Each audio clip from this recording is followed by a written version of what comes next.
बच्चों, हम लोग रे ऑप्टिक्स का न्यूमेरिकल डिस्कस कर रहे थे, जिसमें हम लोग question number 1 to 9 already discuss कर चुके हैं। 10 to 14 ये जो 5 सवाल अभी बचे हुए थे, पहले इनको डिस्कस करेंगे, उसके आगे फिर बढ़ेंगे।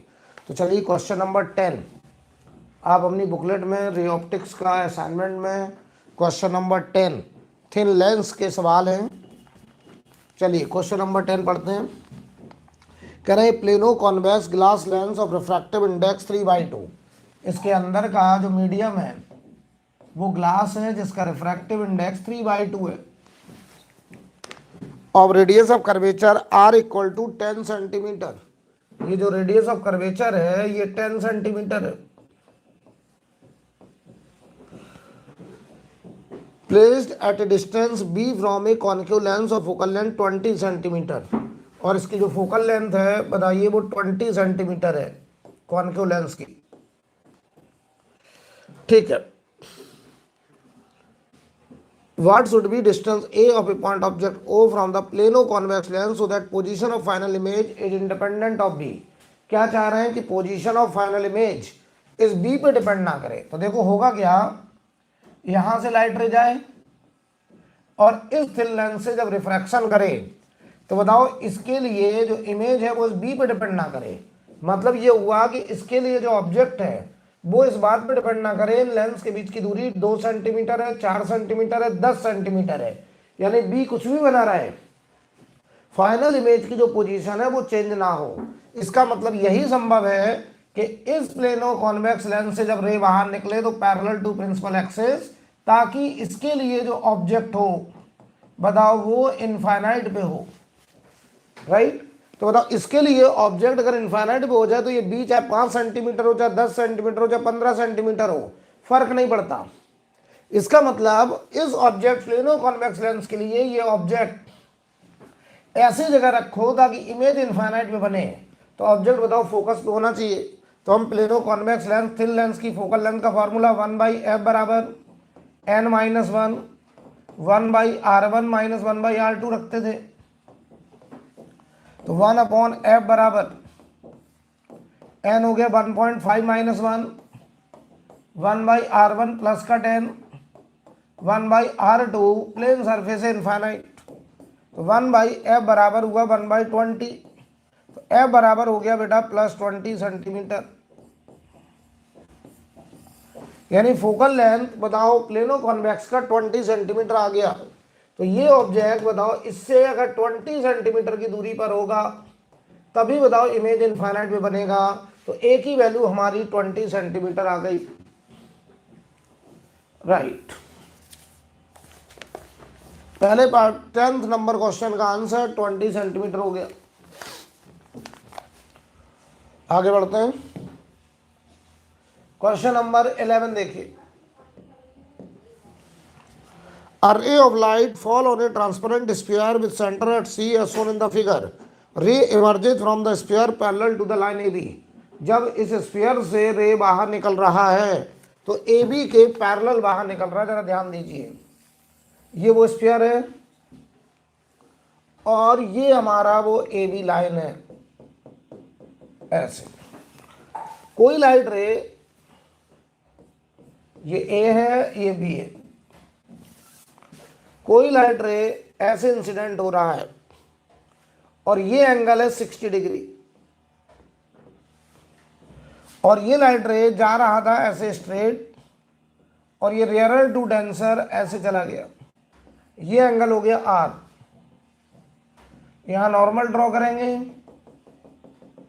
ये एंगल भी R होगा। कह रहे लाइट रे जब बाहर निकला तो पैरेलल टू AB बाहर निकला, ऐसे जा रहा है, इसके पैरेलल बाहर जा रहा है। अगर पैरेलल बाहर जा रहा है तो ये एंगल बताओ बेटा 2R होगा, इस ट्रायंगल का बाहर वाला एंगल। तो बताओ ये वाला एंगल भी हमारा 2R हो गया। ठीक है।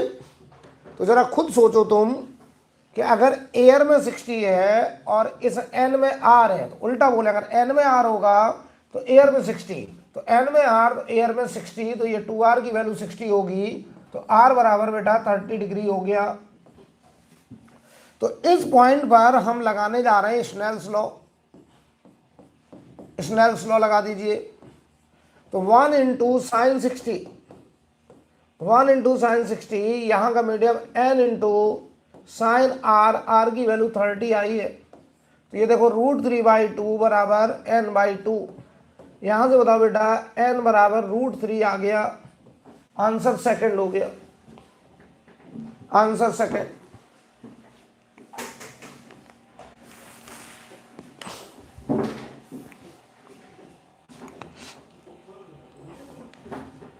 राइट, आगे बढ़ा जाए। चलिए, बहुत आसान सवाल था, एकदम सिंपल क्वेश्चन है, स्नेल्स लॉ बेस्ड क्वेश्चन है।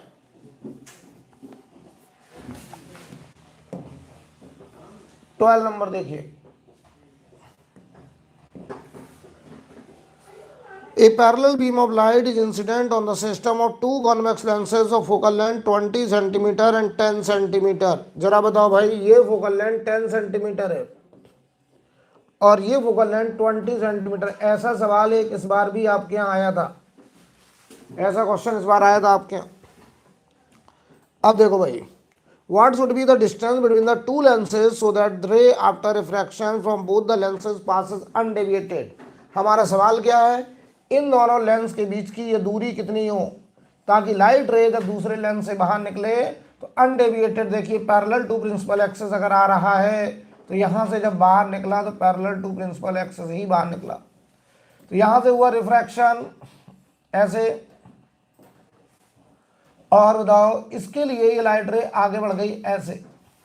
तो जरा सोचो, इसके लिए ऑब्जेक्ट अगर इनफाइनाइट पे है तो इसकी इमेज इसके फोकस पे होगी 10 सेंटीमीटर दूरी पे होगी, और ये इमेज जो पहले लेंस की है वास्तव में वो ऑब्जेक्ट है दूसरे के लिए। ये I1O2 बनेगा, ऑब्जेक्ट फॉर सेकंड लेंस। तो बताओ अगर ये ऑब्जेक्ट फोकस पे होगा यानी 20 सेंटीमीटर की दूरी पे होगा तभी बताओ इमेज इनफाइनाइट पे बनेगी। तो डी की वैल्यू बताओ 30 सेंटीमीटर हो गई, 30 सेंटीमीटर। इस बताओ पहले वाले लेंस के लिए ऑब्जेक्ट इनफाइनाइट पे था, इमेज फोकस पे, और दूसरे वाले के लिए ऑब्जेक्ट फोकस पे हो जाए तो इमेज इनफाइनाइट पे बनेगा। तभी light ray parallel to principal axis आया और रिफ्लेक्शन के बाद भी पैरेलल टू प्रिंसिपल एक्सिस गया विदाउट एनी डेविएशन। तो इसका आंसर हमारा सेकंड हो जाएगा 30 सेंटीमीटर। राइट, क्वेश्चन नंबर 13 देखो। सवाल में कहना है transparent cylinder has its right half polished so as to act as mirror. बताओ ट्रांसपेरेंट सिलेंडर है ऐसे, इसको आधे को यहां पॉलिश कर दिया, मिरर बना दिया, आधे को पॉलिश करके मिरर बना दिया। A parallel light ray is incident from left that is parallel to the principal axis exist parallel to the incident ray as shown। ठीक है, the refractive index n of the material of the prism। सवाल देखो क्या है, थोड़ा इसमें diagram missing है, मैं बना दे रहा हूं। कह रहे a transparent cylinder has its right half polished to act as mirror, parallel light ray incident from left that is parallel to principal axis. ऐसे लाइट रे आ रहा है तो बताओ यहाँ पे नॉर्मल ड्रॉ करेंगे, और स्फीयर पे बताओ नॉर्मल होता है हमारा रेडियस, ये होगा सेंटर ऑफ कर्वेचर। ये एंगल बताओ अगर आई होगा तो ये लाइट रे यहां से रिफ्रैक्शन के बाद पोल पे जाके कट कर रही इस मिरर के, और ये एंगल आर होगा। ठीक है, अब यहां से जब रिफ्लेक्शन हुआ तो जितने एंगल पे इंसिडेंट होगा, तो बताओ ये रेडियस, तो ये भी आर होगा, ये भी आर होगा। फिर यहाँ नॉर्मल ड्रॉ किया जाएगा तो बताइए ये वाला ट्रायंगल फिर आइसोसेलेस बन गया, ये आर होगा। तो सोचो जरा, अगर एयर में आई एन में आर, तो एन में आर तो एयर में आई, और ये लाइट रे वापस ऐसे निकल के जाएगा और ये एंगल आई होगा। ये फोटो बनेगा, ये फोटो बनेगा। हमसे कह रहे हैं इस सिलेंडर का जो मटेरियल का रिफ्रैक्टिव इंडेक्स है वो कितना है, ये एन हमको निकालना है। ठीक है, बहुत बढ़िया समझ लीजिए यार। ये एंगल अगर आर होगा तो ये भी आर होगा, क्यों? क्योंकि ये रेडियस है और ये भी रेडियस है, तो ये आइसोसेलेस ट्रायंगल बन गया, दोनों एंगल बराबर हो गए। तो जितने एंगल पे यहाँ पड़ेगा उतने पे ही रिफ्लेक्ट होगा, तो सामने भी उतना ही एंगल बनेगा, क्योंकि ये वाला ट्रायंगल फिर अगेन आइसोसेलेस बन जाएगा। अब चलो ये वाली जो सरफेस है इसको हम नाम देते हैं P1। तो हम चलो रिफ्रैक्शन कराने चले, रिफ्रैक्शन एट P1 पहली वाली सरफेस पर। याद करो स्फेरिकल बाउंड्री के लिए रिफ्रैक्शन फार्मूला हमने आपको पढ़ाया है। स्फेरिकल बाउंड्री के लिए NR upon V minus NI upon U is equal to NR minus NI upon R। NR upon V minus NI upon U equal to NR minus NI upon R। तो बताओ पहली boundary के लिए NR हुआ N, V हमको निकालना है, बल्कि V भी पता है। इसके लिए इमेज बताओ यहाँ बन रही कितनी दूरी पे, 2R दूरी पे। तो चाहो तो हम चलो V रख दे रहे हैं, देखना हम समझो जरा, यहाँ पर V रख दे रहे हैं, ये N अपॉन V की जगह 2R minus NI 1 upon U। Object infinite पे है, NR minus NI upon R। बताओ इस बाउंड्री का जो रेडियस ऑफ कर्वेचर है इंसिडेंट रे की डायरेक्शन को पॉजिटिव मानते हुए, तो प्लस का R। तो N अपॉन 2 इधर बच रहा N माइनस 1, N बराबर हुआ 2N माइनस 2। तो बताओ बेटा N की वैल्यू 2 आ गई, आंसर N बराबर 2, ये हमारा आंसर होगा।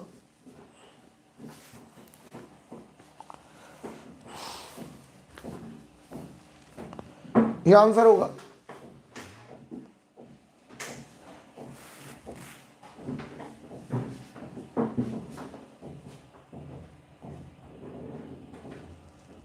आगे बढ़ा जाए, आप लोग नोट कर लें।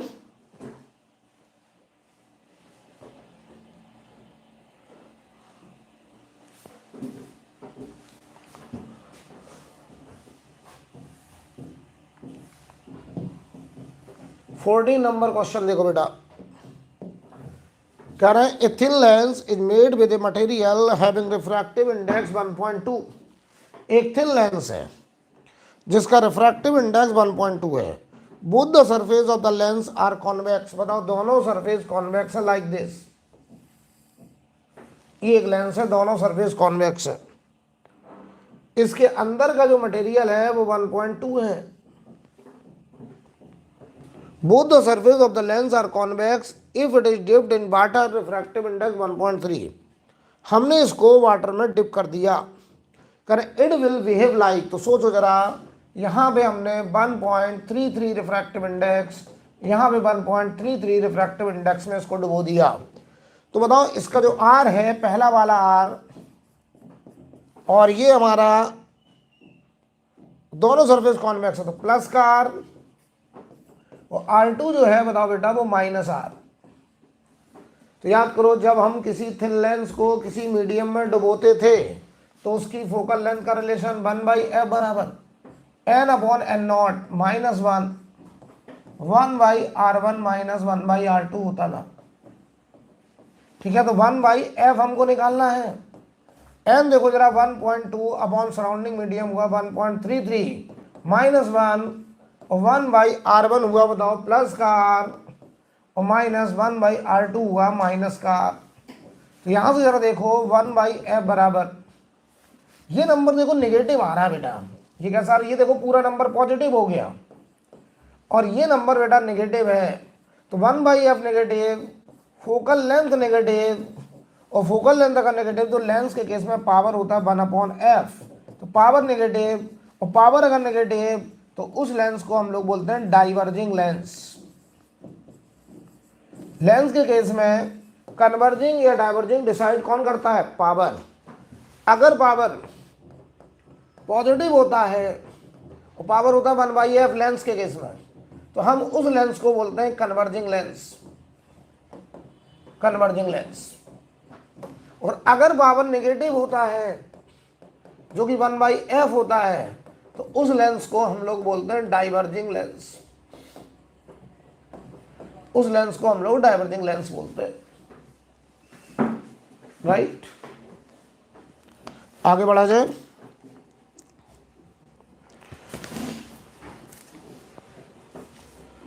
तो इस सवाल का जो आंसर होगा बताओ, वो डाइवर्जेंट लेंस निकल के आ गया, क्योंकि पावर हमारा नेगेटिव निकल के आ गया।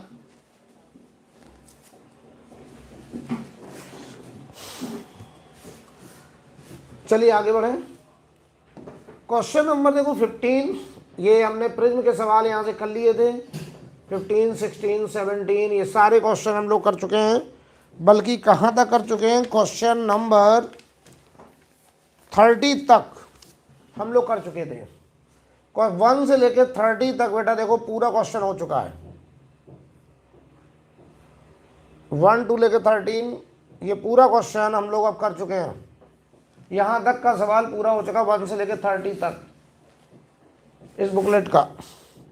अब हम लोग 31 से करने जा रहे हैं। ये देखिए 31 नंबर से देखिए जरा, ठीक है। सवाल पढ़े। इन द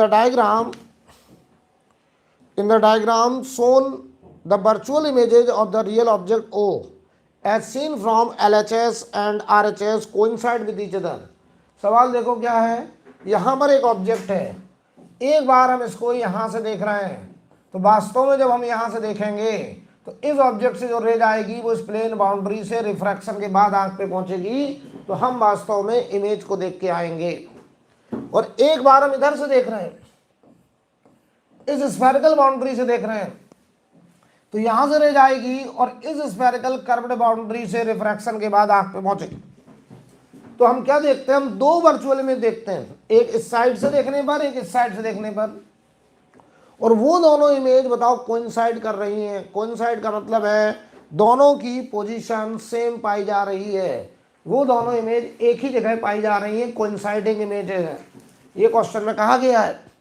तो अगर ऐसा है तो बताओ इसका रेडियस ऑफ कर्वेचर हमको निकालना है। ये जो स्फेरिकल सरफेस है, इस स्फेरिकल सरफेस का हमको रेडियस ऑफ कर्वेचर निकालना है। तो पहले तो एक काम करो, पहले तो चलो इस प्लेन बाउंड्री से बनाते हैं। बताओ प्लेन बाउंड्री के लिए इमेज बनाने का हमारे पास एक तरीका है, कॉन्सेप्ट ऑफ अपरेंट पोजीशन। तो बताओ ऑब्जर्वर का मीडियम बाहर d डैश बराबर, ऑब्जर्वर का मीडियम एयर बाहर, ऑब्जर्वर से ऑब्जेक्ट तक गए L/2 गए, किस मीडियम में गए, 2 में गए, तो बताओ ये आया L/4। यानी इसको ये ऑब्जेक्ट यहां दिख रहा है, ये बन रही है I1 इमेज, और इस प्लेन बाउंड्री से I1 की ये दूरी L/4, यानी बताओ इस स्फेरिकल बाउंड्री से ये बताओ 3L/4 दूरी पे इमेज बन रही है। तो सोचो जरा, सवाल में कहा गया था कि इसी ऑब्जेक्ट का अगर यहां से इमेज देखें ऐसे लाइट रह जाएगी, ये साइन कन्वेंशन होगा, और इस स्फेरिकल बाउंड्री से जो इमेज बन रही है वो इमेज इस I1 के ऊपर ही I2 बन रही है, क्योंकि I1 और I2 को कोइंसाइड बोला गया। क्वेश्चन पढ़ लीजिए, अगर कोइंसाइड कराना है तो क्या I2 को I1 के ऊपर ही तो बनाना पड़ेगा।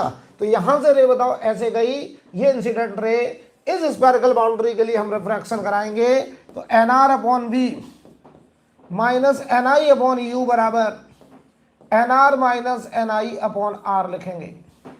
तो NR देखो हो गया 1, NR हो गया 1 अपॉन V बताइए इमेज की पोजीशन। तो इसके पोल से यहां इमेज बननी है, तो माइनस का 3L/4, NI देखो जरा 2 हुआ, U बताओ इसके पोल से ऑब्जेक्ट तक की दूरी माइनस L/2 हुई, NR माइनस NI/R, और R हुआ देखो माइनस का R।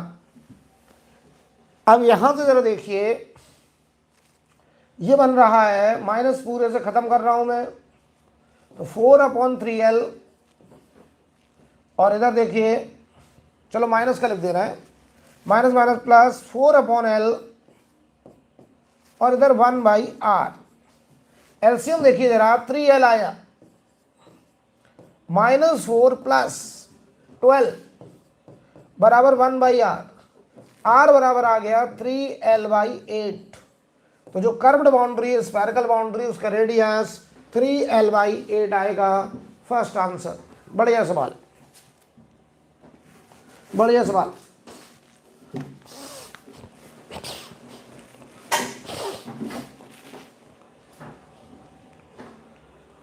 राइट।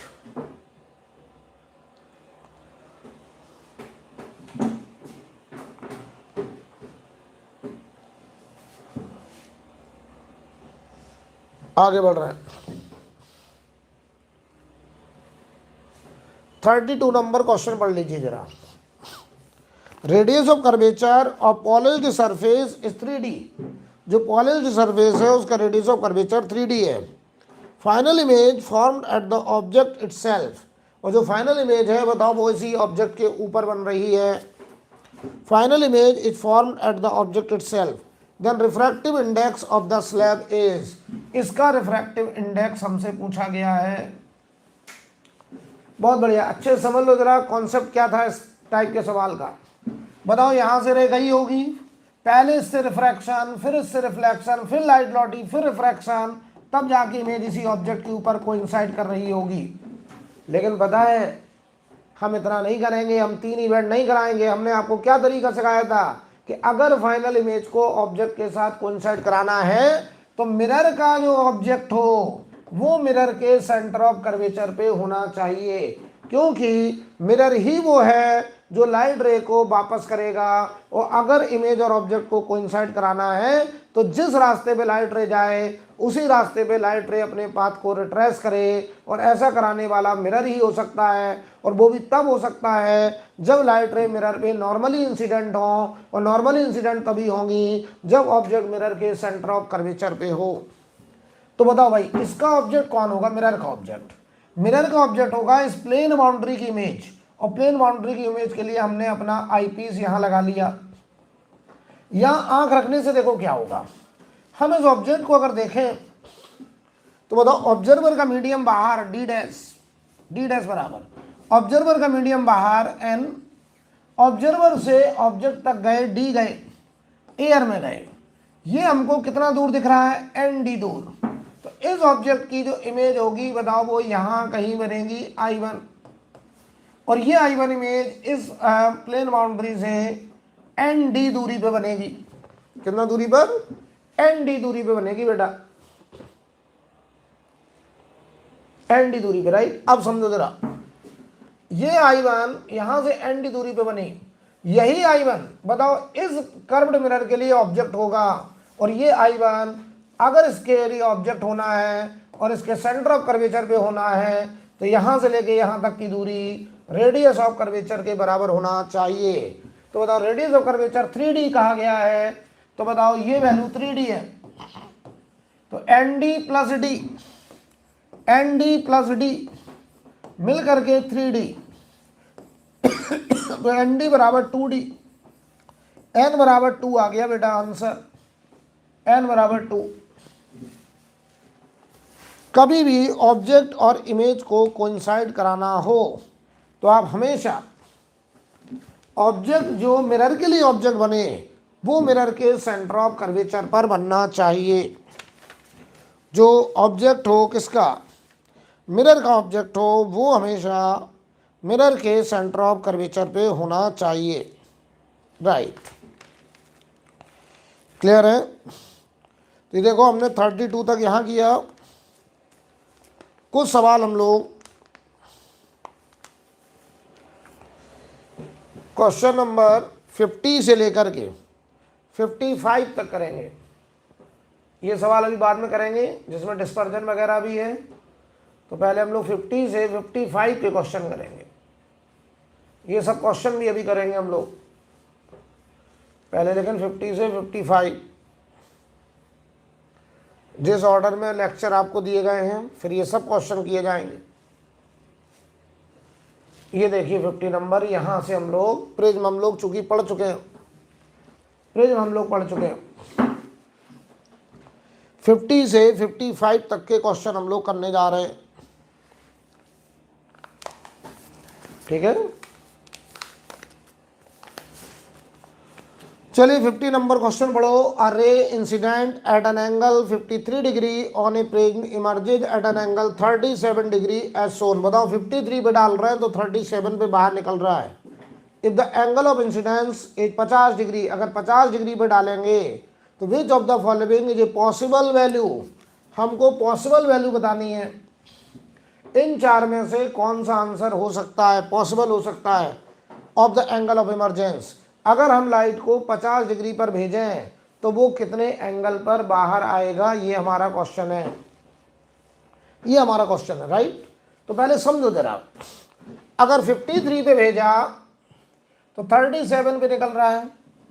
तो अगर हम 50 पे भेजते, ये देखो प्रिज्म एंगल वही है ए जो यहां था। तो अगर हमसे कहा गया कि हमने लाइट को 50 डिग्री पे भेजा, ये नॉर्मल है और ये 50 डिग्री, तो ये लाइट जो है बाहर कितने एंगल पे निकलेगा, ये हमको ई निकालना है। ये हमारा क्वेश्चन है।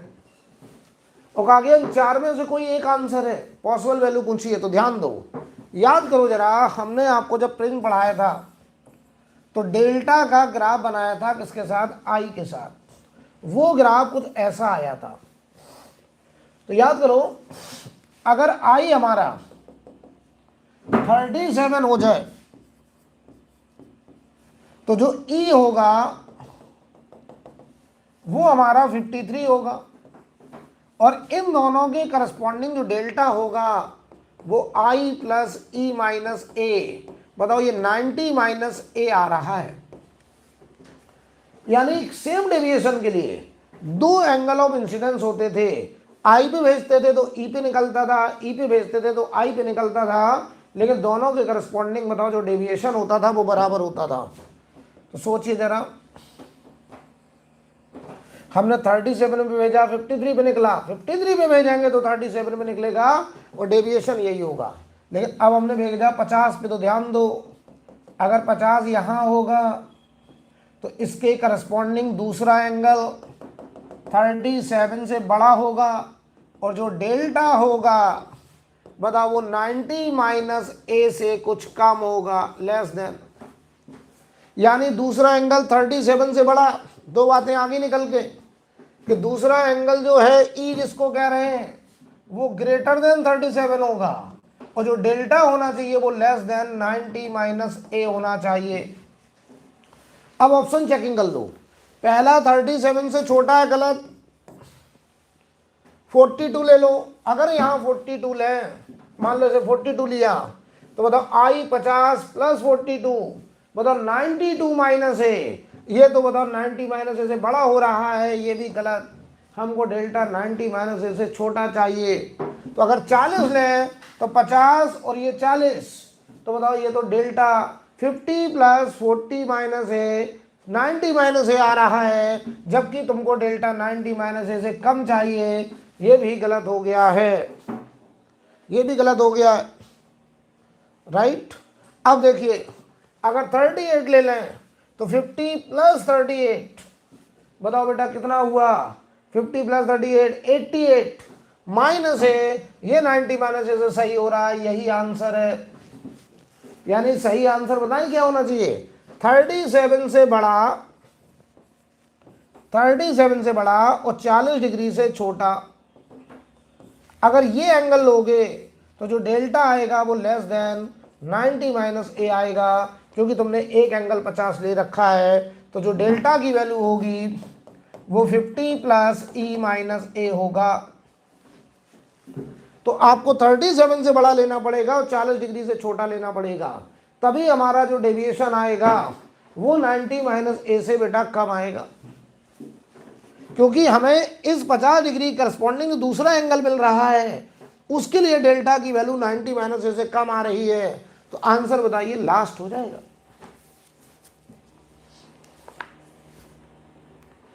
बढ़िया सवाल, गुड क्वेश्चन, बढ़िया सवाल। ये ट्रू आंसर है।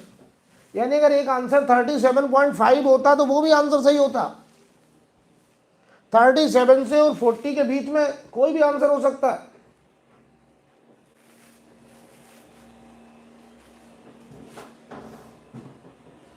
क्लियर है? जवाब दो बच्चों।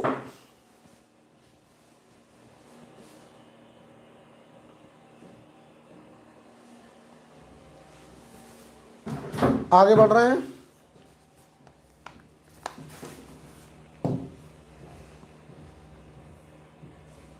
फिफ्टी वन नंबर देखिए, सवाल देख लीजिए। Refractive index of the glass cylinder is 2। ये जो ग्लास सिलेंडर है बेटा, इसका रिफ्रैक्टिव इंडेक्स 2 कहा गया है। The angle theta made by the plane mirror कह रहे हैं कितने एंगल पे होगा, for which the final rays anti parallel to the incident ray. बताओ लाइट रे हॉरिजॉन्टल आ रहा है और मिरर के बाद हॉरिजॉन्टल जा रहा है, एंटी पैरेलल है। अगर एंटी पैरेलल होना है तो बताओ हमसे क्या पूछ रहे हैं, angle theta made by plane mirror. तो चलो भाई angle theta made by plane mirror अगर निकालते हैं।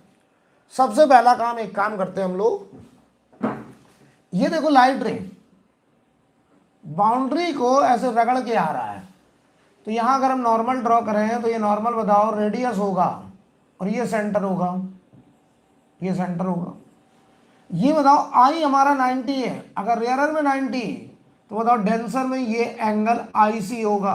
कितना एंगल होगा, आईसी। अब देखो फिर यहां नॉर्मल ड्रॉ करो ऐसे, तो बताओ ये ट्रायंगल आइसोसेलेस, तो ये आईसी होगा। क्रिटिकल एंगल तो यहां 90 बनेगा और ये लाइट रे बाउंड्री को रगड़ते हुए जा रहा है। अब मिरर पे पड़ा तो यहां हम नॉर्मल ड्रॉ करेंगे लाइक दिस। अगर ये थीटा है तो बेटा ये थीटा, तो ये बताओ कितना, ये 90 माइनस थीटा होगा, तो ये वाला एंगल भी 90 माइनस थीटा ही तो होगा। देख लो अच्छे से, बताओ लाइट रे हॉरिजॉन्टली राइट गया, हॉरिजॉन्टली लेफ्ट वापस आया लाइक दिस, तो बताओ जो डेल्टा नेट है बताइए वो 180 डिग्री है, एंटी पैरेलल। तो डेल्टा नेट तो 180 है, डेल्टा नेट 180। अब मैं डेल्टा नेट निकालने जा रहा हूं। देखो पहला डेविएशन, ये लाइट रे स्ट्रेट जा रही थी देखो ऐसे, लेकिन चली गई इधर देखिए ऐसे, तो पहला डेल्टा तो ये है डेल्टा 1, और ये 180, ये पूरा एंगल बताओ यहां से अगर देखते तो ये पूरा 90 होता इतना, तो ये डेविएशन आया 90 माइनस आईसी।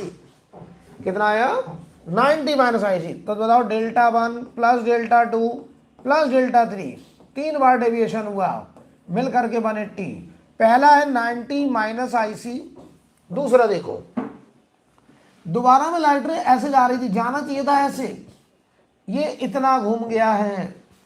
तो जरा सोचो यहां से पूरा 90 था, ये आईसी था, तो ये बताओ 90 माइनस आईसी, तो दूसरा डेविएशन फिर 90 माइनस आईसी, और तीसरा डेविएशन देखो जाना चाह रहा था ऐसे और इतना घूम गया है, तो ये पूरा 180 में से 180 माइनस 2 थीटा घटाओ तो 2 थीटा मिल करके 180 कट गया, 2 आईसी बराबर 2 थीटा, तो आईसी बराबर थीटा आया। हमसे क्या पूछ रहे हैं, थीटा की वैल्यू ही तो पूछ रहे हैं, द एंगल थीटा। तो थीटा बताओ यहाँ पे क्रिटिकल एंगल के बराबर होगा, आईसी के बराबर होगा। अब सवाल बस ये फंस रहा है कि क्रिटिकल एंगल बस निकाल लो, क्वेश्चन खत्म हो गया। तो याद करो क्रिटिकल एंगल निकालने का तरीका, साइन आईसी बराबर N rarer upon N denser होता है, N rarer upon N denser होता है साइन आईसी। एन रेयरर की वैल्यू बताओ 1 है और एन डेंसर की वैल्यू 2 है सिलेंडर का, तो आईसी बताओ 30 डिग्री आ गया, और अगर आईसी 30 आ गया तो थीटा भी हमारा 30 डिग्री आंसर हो गया। और ए पार्ट आंसर हो गया।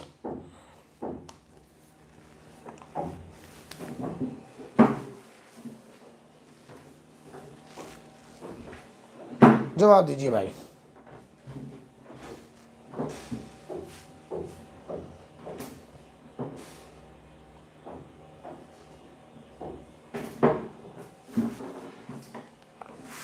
आगे बढ़ा जाए, ये सब बढ़िया सवाल है भाई।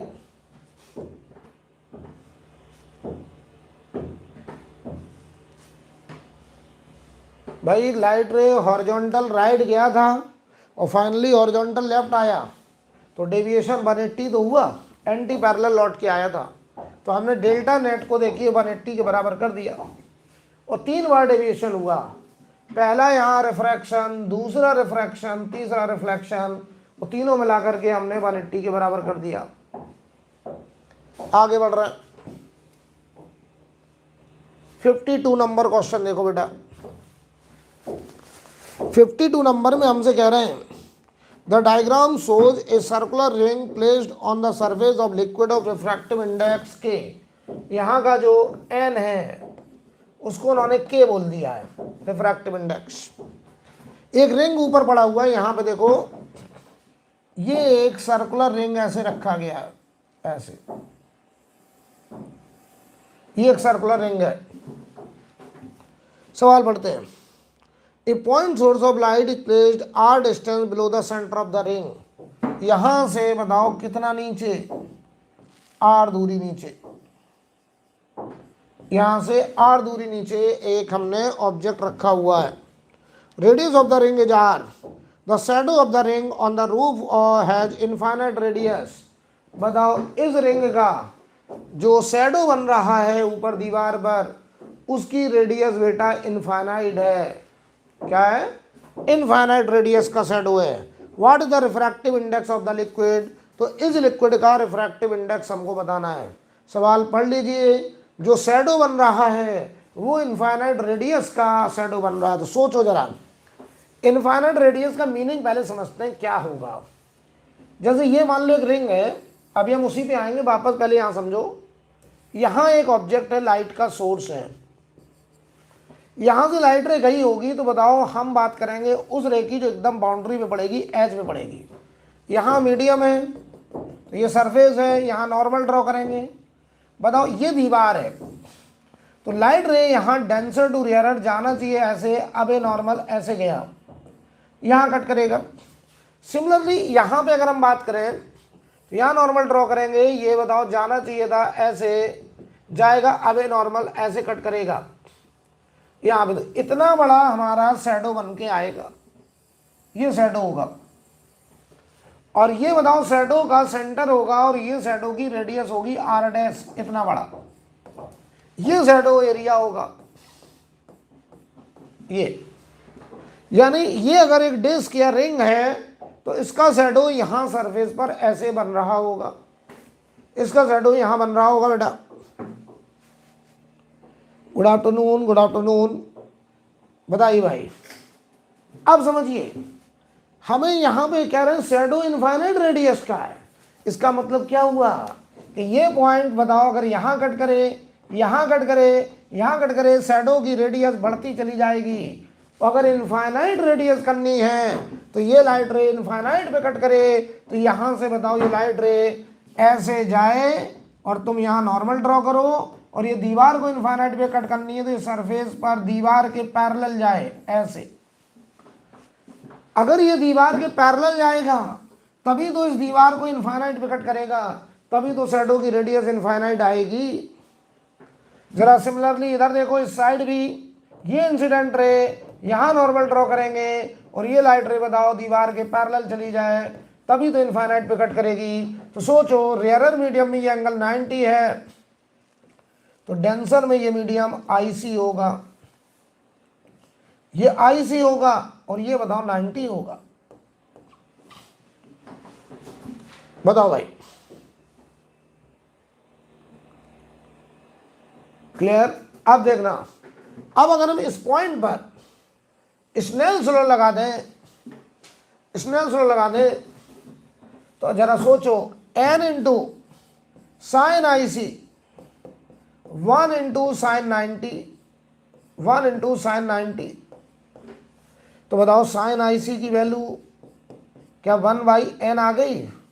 अब साइन आई सी जरा गौर से देखो, इस ट्रायंगल में ये बताओ r है, ये बताओ r है, तो ये साइन आई सी लगाओ तो परपेंडिकुलर r अपॉन हाइपोटेनस, तो ये r, ये r, तो ये बेटा √2r होगा। ये देखो √2r बराबर 1/n, r से r गया, पलट दो, n बराबर √2, आंसर आ चुका है। Third part answer n equal to √2।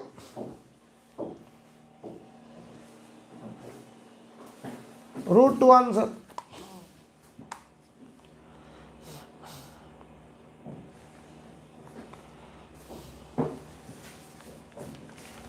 बोलिए भाई।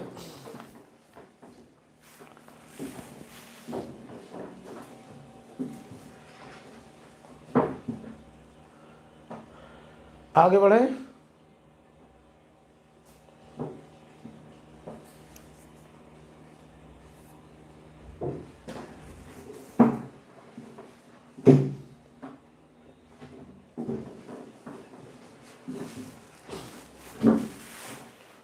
चलिए आगे चलते हैं। 53 नंबर सवाल पढ़ लीजिए। Consider the prism and plane surface combination as shown, find out total deviation of the ray as it finally comes out from the prism. कह रहे हैं बताओ जब ये प्रिज्म से बाहर आ रहा है तो टोटल डेविएशन बताओ कितना होगा। तो सोचो ये लाइट रे 30 पे आया तो यहाँ बताओ कुछ एंगल आर पे गया होगा, यहाँ लगाइए स्नेल्स लॉ। √2 sin 30 बराबर 1 इंटू साइन आर, तो ये √2 इंटू 1/2 बराबर साइन आर होगा। आर की वैल्यू बताओ 45 आ गई, तो यार ये एंगल 45 आ गया। अब देखो जब ये लाइट रे यहाँ पहुंचा तो यहाँ नॉर्मल ड्रॉ करेंगे लाइक दिस। तो इसको अगर आगे बढ़ाएं तो सोचिए जरा, ये 45 ये 90, तो बताओ ये भी तो 45 हो जाएगा, ये भी 45 हो जाएगा।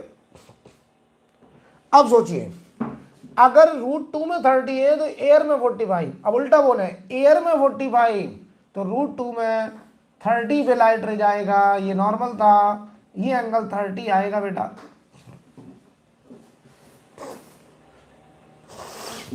अब सोचो इन दोनों का सम 30, तो यहाँ लाइट रे थोड़ा सा डायग्राम मुझे लग रहा है बड़ा बनाना चाहिए। देखिए मैं डायग्राम फिर से बड़ा बनाता हूँ, थोड़ा सा डायग्राम थोड़ा सा बड़ा बनाते हैं ताकि आपको क्लियर समझाया जा सके।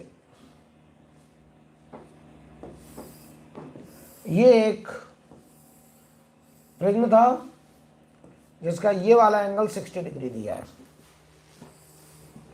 ये एक सरफेस था, यहां से लाइट रे, यार ये एंगल 30 है, तो यहां से जब लाइट रे ऐसे गया तो ये एंगल देखो 45 आया, यहां नॉर्मल ड्रॉ हुआ, ये वाला एंगल भी 45 आया। तो यहां से जब लाइट रे अंदर गया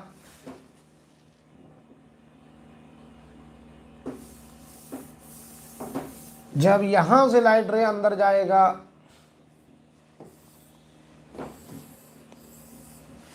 तो देखिए जाना चाहिए था ऐसे, ये नॉर्मल था, ये ऐसे गया और इस नॉर्मल से ये 30 पे गया, फिर यहां नॉर्मल ड्रॉ हुआ। अगर ये 30 तो ये बताओ 60 है, तो R1 R2 का सम A होता है, तो ये फिर 30। और यहां बताओ अगर √2 में देखो, यहां √2 था, √2 में 30 था, एयर में 45 था, तो √2 में 30, तो एयर में जब ये बाहर जाएगा तो 45 पे बाहर जाएगा। स्नेल्स लॉ लगा रहा हूं, समझ लो अच्छे से। √2 में 30 तो एयर में 45, कैसे निकला Snell's law? √2 sin 30 1 into sine theta, तो ये बताओ √2 इंटू 1/2 बराबर साइन आर हो जाएगा, आर बराबर 45 आ जाएगा।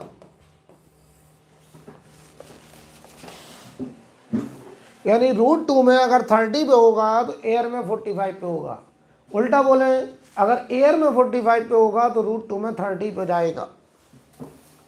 अब समझो जरा, डेविएशन निकालना। तो पहला डेल्टा, देखो ये लाइट रे जा रहा था ऐसे, तो Δ1 ये होगा Δ1, ये होगा Δ1 15 डिग्री क्लॉकवाइज। दूसरा डेल्टा देखो लाइट रे ऐसे जा रहा था, ये Δ2 15 डिग्री क्लॉकवाइज। Δ3 जा रहा था ऐसे, ये है Δ3 15 डिग्री क्लॉकवाइज। तो बताओ डेल्टा नेट तीनों को ऐड कर दो, 45 डिग्री क्लॉकवाइज। इस सवाल का आंसर होगा 45 डिग्री टोटल डेविएशन। नोट करें बच्चों।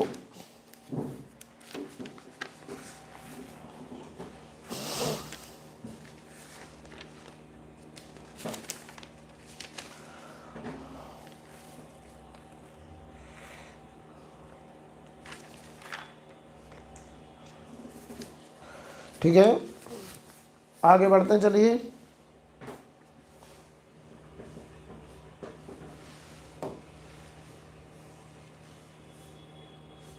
फिफ्टी 54 नंबर देखो, कह रहे हैं कंटेनर कंटेन 2 लिक्विड है सोन इन द फिगर। बताओ ये 2 इमिसिबल लिक्विड है, यहाँ का जो रिफ्रैक्टिव इंडेक्स है वो 2n है और ये n रिफ्रैक्टिव इंडेक्स है। Apparent depth measured by the observer who is just outside the surface of first liquid. यहाँ ऑब्जर्वर का ये आंख है, यहां से ये इस ऑब्जेक्ट को देख रहा है, ये ऑब्जेक्ट है बेटा। कह रहे हैं वो अपरेंट पोजीशन h/3 देखी जा रही है। कितनी देखी जा रही है? h/3 देखी जा रही है। ठीक है, अब बताइए भाई, अगर h/3 दिख रही है तो the observer is in the air, find out value of n। क्या सिखाया था मैंने कि यहां अगर ऑब्जर्वर का मीडियम, अपरेंट पोजीशन, ऑब्जर्वर का मीडियम एयर बाहर हो गया, ऑब्जर्वर से हम ऑब्जेक्ट तक जाएंगे तो पहले कितना चले 2h/3, किस मीडियम में चले 2n में, फिर कितना चले h/3 किस मीडियम में n में।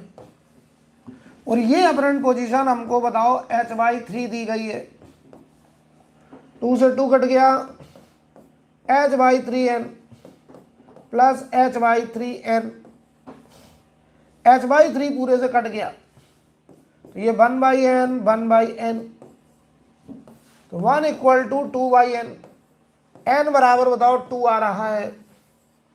Answer second answer.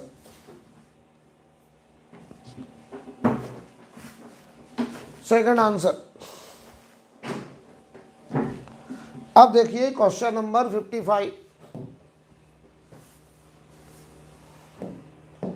बढ़िया सवाल है, जेई मेंस में आ भी चुका है। बढ़िया सवाल, जेई मेंस में पूछा जा चुका है। ये लैम्डा इंक्रीजिंग का ऑर्डर है। कह रहे beam of white light is incident on glass air interface. बताओ ये ग्लास है, ये एयर है, ये हमारा व्हाइट लाइट है जिसमें बिब की ओर वायलेट से लेकर के रेड तक के कलर हैं। कह रहे ग्रीन लाइट जस्ट सफर TIR, हमने सबको इसी एंगल पे भेजा, लेकिन बताओ ग्रीन लाइट कह रहा कि हम यहाँ TIR कर रहे हैं। तो ग्रीन लाइट अगर TIR कर रहा है, ये बताओ ग्रीन लाइट है बेटा, ग्रीन लाइट TIR कर रहा है, इसका मतलब यही तो हुआ, ये एंगल ग्रीन के लिए क्रिटिकल एंगल हो गया, ये एंगल ग्रीन के लिए क्रिटिकल एंगल हो गया। तो कह रहे हैं the colour of the light which will come out of the air. कह रहे हैं वो कौन से कलर होंगे जो एयर में बाहर आएंगे। तो सोचो जरा, तुमने सबको भेजा थीटा पे ही है, ये मान लो थीटा है, लेकिन यही थीटा क्रिटिकल एंगल बन गया ग्रीन के लिए। तो कह रहे हैं कौन से कलर बाहर आएंगे, तो वो बाहर आएंगे जिनका TIR नहीं होगा, जो रिफ्रैक्शन करेंगे। तो सोचो जरा, सोचो जरा, कॉची फॉर्मूला क्या कहता था, n बराबर a plus B by lambda square. तो जिसका लैम्डा ज्यादा उसके लिए रिफ्रैक्टिव इंडेक्स कम। सोचो जरा, ये क्रिटिकल एंगल क्या होता है, sine IC n rarer, air का मीडियम 1 अपॉन n डेंसर। तो सोचिएगा जरा, जिनका lambda greater than lambda green होगा, जिनका लैम्डा, वो कलर जिनका लैम्डा ग्रीन से बड़ा है, बताओ वो कलर है येलो, ऑरेंज, रेड, ये वाले कलर। तो जिनका लैम्डा ग्रीन से बड़ा, उनके लिए रिफ्रैक्टिव इंडेक्स हमारा लेस देन n ग्रीन से होगा, उनके लिए मीडियम का रिफ्रैक्टिव इंडेक्स ग्रीन के रिफ्रैक्टिव इंडेक्स से कम होगा। और रिफ्रैक्टिव इंडेक्स अगर कम, तो बताओ IC उनका बड़ा होगा IC ग्रीन से, यानी वो कलर येलो, ऑरेंज, रेड कह रहे हैं कि मेरा क्रिटिकल एंगल ग्रीन के क्रिटिकल एंगल से बड़ा है। तो सोचो, अगर तुमने थीटा पे भेजा है तो थीटा बताओ ग्रीन का क्रिटिकल एंगल है, तो बताओ येलो ऑरेंज रेड कह रहा है मेरा क्रिटिकल थीटा नहीं है, मेरा क्रिटिकल एंगल तो थीटा से बड़ा है। तो बताओ तुमने भेजा येलो ऑरेंज रेड को भी थीटा पे है, तो वो लोग कह रहे हैं कि मुझे TIR नहीं करने मिलेगा क्योंकि मेरा क्रिटिकल एंगल तो इस एंगल से बड़ा है। तो बताओ इसके जो बाहर कलर जाएंगे वो जाएंगे येलो ऑरेंज रेड, और अंदर कलर जो आएंगे TIR करके वो होंगे वायलेट इंडिगो ब्लू, ये करेंगे TIR, ग्रीन करेगा जस्ट TIR बाउंड्री को ग्रेज, और ये करेंगे रिफ्रैक्शन। बहुत ही बढ़िया सवाल, बहुत बढ़िया सवाल। यहां पर रिफ्रैक्शन करने वाले कलर होंगे येलो ऑरेंज रेड, तो जो बाहर निकलेंगे वो येलो ऑरेंज रेड हो जाएंगे। बहुत ही बढ़िया सवाल। ऐसा क्यों हुआ? क्योंकि जो येलो ऑरेंज रेड कलर है जिनका लैम्डा ग्रीन से बड़ा है उनके लिए रिफ्रैक्टिव इंडेक्स ग्रीन से छोटा है, उनके लिए क्रिटिकल एंगल ग्रीन वाले क्रिटिकल से बड़ा है। तो अगर ये थीटा क्रिटिकल एंगल ग्रीन का है तो येलो ऑरेंज रेड कह रहे हैं ये मेरा क्रिटिकल नहीं है, मेरा क्रिटिकल तो तुमसे बड़ा है। अगर ये थीटा 30 है मान लो फॉर एग्जांपल, तो 30 डिग्री क्रिटिकल एंगल ग्रीन के लिए हुआ, तो येलो ऑरेंज रेड कह रहा है मेरा क्रिटिकल 40 डिग्री 50 डिग्री 60 डिग्री ऐसा होना चाहिए। तो येलो ऑरेंज रेड 40 50 60 पे बताओ TIR करते हैं, लेकिन तुमने भेजा सबको 30 पे है, तो येलो ऑरेंज रेड कहेंगे हम तो TIR नहीं करेंगे, हम रिफ्रैक्शन करके बाहर निकल जाएंगे। TIR कौन करेगा? तो वायलेट इंडिगो ब्लू क्या कहेंगे कि मेरा क्रिटिकल तो 30 से भी कम है। कोई कह रहा मैं 20 पे TIR कर रहा हूं, तुम भेज रहे हो 30 पे, वो 20 पे TIR करने को तैयार है, तो उसका तो पक्का TIR हो जाएगा। राइट, बढ़िया सवाल, गुड क्वेश्चन। आप देखो बेटा 56 नंबर से, 56 नंबर से हम लोग ऑलरेडी कर चुके हैं रिफ्लेक्शन में। अब जो क्वेश्चन बचे हैं केवल, हम आपको बता दें, केवल जो क्वेश्चन आपको बचे हैं वो कुछ सवाल बचे हैं जो कि हम लोग एक क्लास और लगाएंगे, खत्म हो जाएगा ये पूरा डिस्कशन। यहां से बचे हैं, यानी 33 नंबर से, 33 से 33 टू 49, 33 से 49 तक इतना क्वेश्चन आपका होमवर्क में है। बस इतना सवाल बचा, बाकी क्वेश्चन नंबर 1 से लेकर के 91 तक सारे सवाल हो गए हैं, सारे क्वेश्चन हमने करा दिए, केवल इतने सवाल बचे हैं। और ये 17 क्वेश्चन है, 17 क्वेश्चन है, ये हम लोग कल डिस्कस करेंगे। तो आप लोग आगे की तैयारी करके आइएगा, कल हम लोग इसके आगे डिस्कस करेंगे और ये टॉपिक खत्म हो जाएगा। ठीक है बच्चों।